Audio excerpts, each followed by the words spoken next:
Have you ever worked super hard on a video, editing it to the best of your abilities, only to click upload and get little to no views? I've been there. It makes you feel like YouTube didn't even give your video a chance, and it makes you wonder if YouTube is even worth it. Well, all hope is not lost. There's actually a few things that could be preventing you from getting views, and I'm going to show you what those are, how to fix them, so you can actually start getting views on your videos. Now, the first thing that could be preventing you from getting views is your video idea has too small of a ceiling. Let me give you an example. So let's pretend that I'm a self-help channel and I like to read books on Kindle Unlimited around productivity, and I decide, hey, I really enjoyed this book called The Productivity Factor, and I'm gonna do a book summary of this. So I make my title, Book Summary of The Productivity Factor.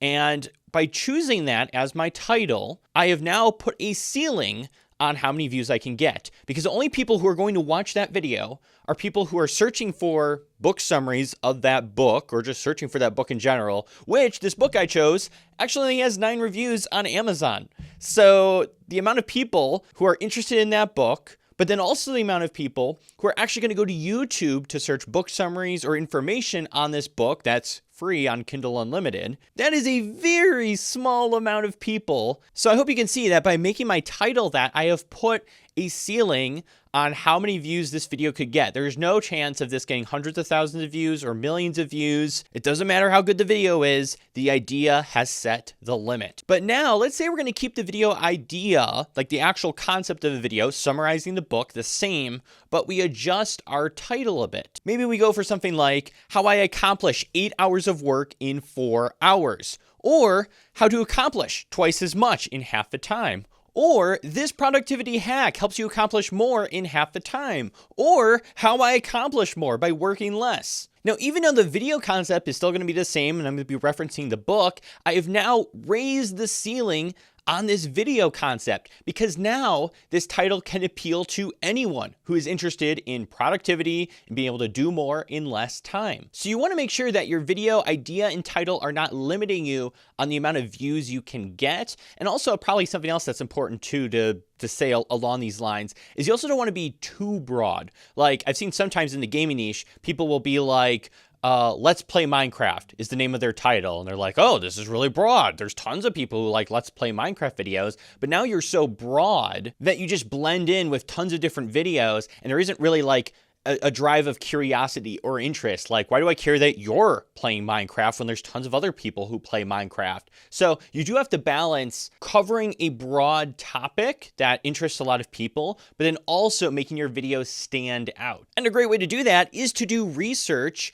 on ideas that have worked well in the past and take inspiration from those, and then use that information to better craft your own titles and ideas. Some ways you can do this is, number one, just go to your competitors in your niche and look at what videos are working out really well for them. Chances are if those videos are getting tons of views, there's a lot of appeal for that topic, and it probably has a pretty high ceiling. And I'm not saying to copy and paste. Do not copy and paste their stuff. But hey, if people are interested in the best video editors for PC, there's probably a few different ways I can stand out from the competition covering that same topic. You can also use the YouTube autofill. So just go to the search bar on YouTube, start typing what you think your audience or viewers might search for on YouTube and see what YouTube autofills. And I like to use this along with the Keywords Everywhere tool. Not an affiliate for them. I just really like using the tool because as I start to type out, it'll actually tell me the search volume for that specific phrase. And it's not necessarily that I'm trying to rank my videos with keywords. It's more of,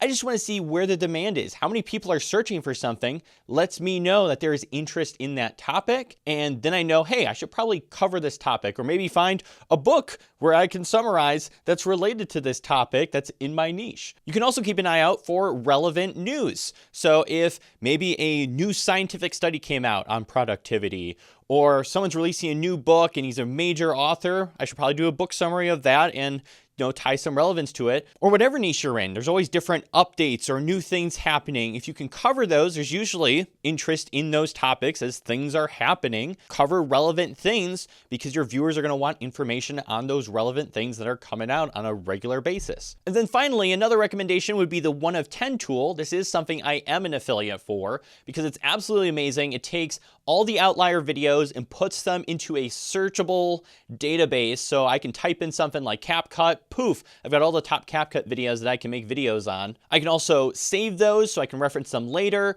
I can also track channels to always stay on top of their top performing videos. If you want to learn more about it, I'll leave a link in the info card somewhere up here, and also a link in the description to a video where I kind of go more in depth on using that tool. But it is something that's been super useful for me in coming up with ideas and also finding what are those high ceiling ideas that I can cover that are going to get a lot of views. The next thing that could be preventing your video from getting views is that your thumbnail is not clickable. And a really good test you can do is if you compare your thumbnail to others who are covering the same topic, is your video actually more clickable than theirs? And I mean, literally, you can screenshot the thumbnails, throw them into Canva, add your image over the top of that image, and align your thumbnail up, and then actually ask yourself, would I actually click on this thumbnail over the other here? Or even asking a friend who might be interested in that niche, hey, which one of these photos, these thumbnails, would you actually click on? Or if you don't have a friend who can do that, you can always join our free Discord group inside of our free Content Creator Academy. And you can also get feedback on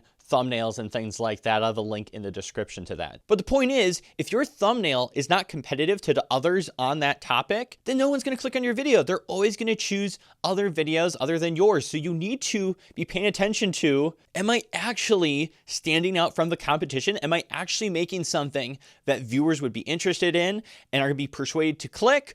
Or am I making subpar thumbnails and it's obvious why I'm not getting views, because there's always better videos for my viewers to watch other than mine. And just to give you some general tips that can help you improve your thumbnails so that way you actually get views. Number one, don't use colored text. Colored text is really hard to view and read versus if you have white text or even white text with like a black background, those are stand out. They're easy to read. You want people to be able to understand what your video is about and not to struggle reading. Otherwise, they're just going to look past your thumbnail. Also, you want your thumbnail to stick to 3 to 5 words maximum in the thumbnail. If you have too much reading they have to do, they aren't going to sit there and read it. You have to use a few words, persuade viewers to click either through value or provoking them to curiosity about what's in the video. If you're going to have a photo of yourself, you want it to be up close and visible. You don't need a full body shot. What we really just need is like your head and maybe a little bit of your body in frame, but we want it up close because viewers like to connect with faces. It makes a thumbnail more clickable. Or if you don't want to show your face, maybe you are referencing someone more popular, maybe going back to our productivity hack, maybe we're talking about Ali Abdaal's productivity. Maybe I could use an image of Ali Abdaal because a lot of people watch his content related to productivity. And if I can create something around some of his productivity stuff and make my own video, I could use him in a social hacking way where people watch Ali Abdaal. Oh, here's another video about a topic I'm interested in, Ali Abdaal's productivity. Here, I can click over to that. Another thing to think about is what are my viewers' interests, wants, needs, problems?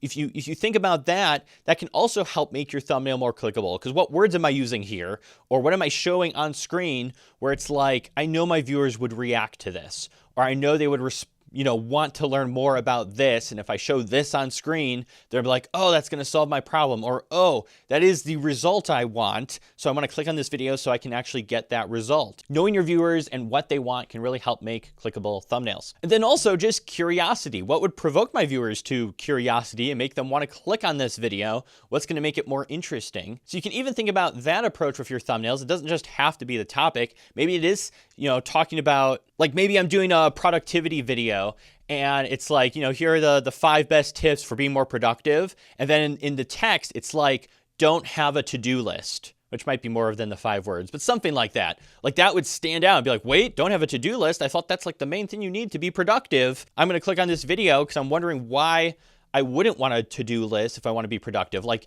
that's going to provoke people to curiosity. Just make sure you deliver on that promise. And that's actually an important part in the next part here. But there's different ways you could use curiosity to actually make people click on your video. The next thing that could be preventing your videos from getting views is that your intro is boring. If your video starts with, hey, welcome to my channel. On this channel, I do this, this, and this. If that interests you, be sure to like, comment, subscribe, and click the bell for notifications. Like no one's going to listen to that. You made a promise in your thumbnail thumbnail and your title, people click through, and then now all I'm hearing is me, me, me, me, me, me, me. You have to not make the intro about you and instead make it about what you are going to give the viewers. People are self-interested. They click on the video to get value. Give them what they want. So you have to hook the viewer in by showing and telling them what value they're going to get out of this video if they stay watching. And then get to the point. Get actually into that content. If you want to promote yourself later on, do that like halfway through, 2 minutes in, halfway, at the end, something like that. But you have to get to the point. Otherwise, people are going to click on your video, immediately leave, and then your video really won't get views because YouTube sees, oh, this video is not what the viewer wanted. They left right away. Therefore, this is probably not a video we want to show a ton more people if it's causing everyone to leave right after they click. And I think if you can nail the broad topic, high ceiling, comparing your thumbnails and making competitive thumbnails, and then also making sure you are hooking viewers in, keeping them watching, I think you're going to get more views on your videos and start getting away from 0 views into the area of I'm actually starting to get hundreds and thousands of views on my videos. And if you want to learn more about YouTube growth, be sure to join our free Content Creator Academy or check out another video as we do free content on YouTube all the time. Either spot, go check it out. I'll see you guys over there.